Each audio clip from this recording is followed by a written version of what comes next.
बहुत समय पहले की बात है। एक छोटे से राज्य में एक बहादुर और नेकदिल राजकुमार रहता था।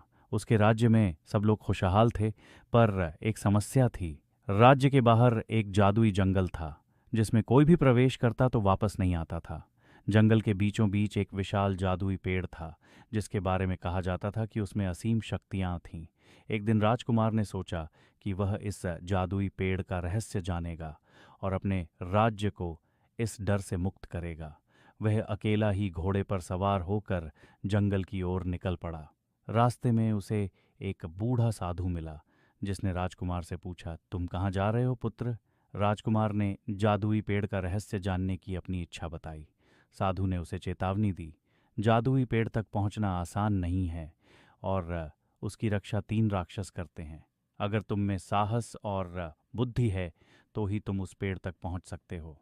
साधु ने राजकुमार को एक जादुई तलवार दी और कहा, यह तलवार तुम्हारी मदद करेगी, लेकिन केवल तभी जब तुम बुद्धिमानी से काम लोगे। राजकुमार ने साधु को धन्यवाद दिया और आगे बढ़ गया। कुछ दूरी पर पहले राक्षस ने उसे घेर लिया।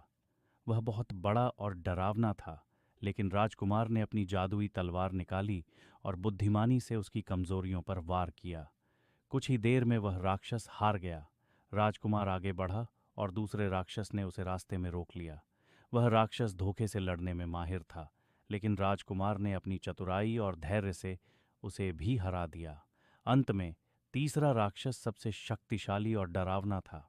उसकी शक्ति इतनी थी कि राजकुमार को लगा कि अब वह हार जाएगा, लेकिन तभी उसे साधु की बात याद आई। उसने अपनी तलवार को राक्षस के ऊपर उठाया और सच्चे दिल से भगवान से मदद मांगी। तभी तलवार में से एक तेज रोशनी निकली और उस राक्षस का अंत हो गया। राजकुमार ने जब पेड़ तक पहुंचा तो उसने देखा कि पेड़ के चारों ओर एक जादुई आभा थी। पेड़ ने राजकुमार से कहा, तुमने अपनी बहादुरी और नेक दिल से तीनों राक्षसों को हराया है। अब तुम इस पेड़ की शक्तियों का इस्तेमाल अपने राज्य के भले के लिए कर सकते हो। राजकुमार ने पेड़ से आशीर्वाद लिया और उसकी जादुई शक्तियों से अपने राज्य को समृद्ध और सुरक्षित बना दिया। इस प्रकार राजकुमार की बहादुरी और बुद्धिमानी से राज्य में हमेशा खुशहाली बनी रही और लोग उसकी कहानियां सदियों तक सुनाते रहे।